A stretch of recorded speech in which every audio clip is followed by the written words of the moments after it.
Ngayon ay 6 June 2025, Friday. Ito nanonood ng YouTube.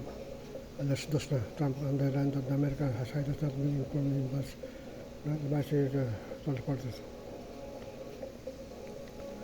Trump did not agree on time to meet during their call, but that there is an understanding that a meeting is necessary. There is no agreement that the meeting between Putin and Trump because there is a common understanding among the heads of state.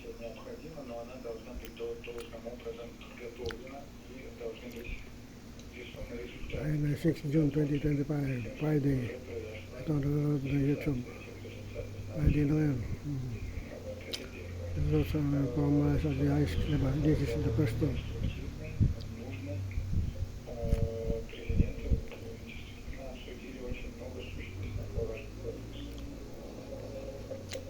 Asa to restore equipment damage in Ukraine attack. Asa to restore equipment damage in Ukraine attack. But not destroyed in a June 1 attack, and they will be restored Russian deputy, as said. When the situation was not right, but time still been strong, as was also stated by Rosenthal.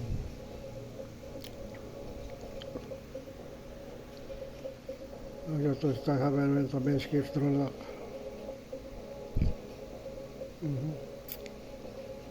And 6 June 2025, Friday, YouTube, not destroy Russia to repair damaged warplanes.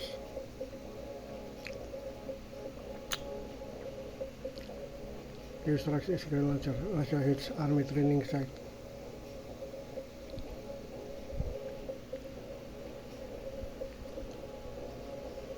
User plan says that privately described drone strike Russia strong and badass. It's like Chihuahua attacking big dog. It's a target to poor Russia base. Race against the state, $10 billion damage.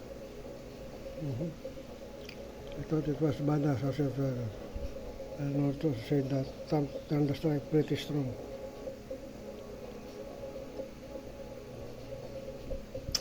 I thought it was probably like decision to small but aggressive force margin to hurt a more powerful opponent.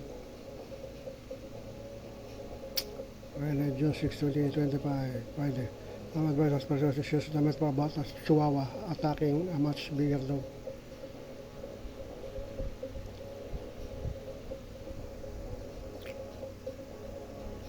The human teacher and the patrol making decisions even harder.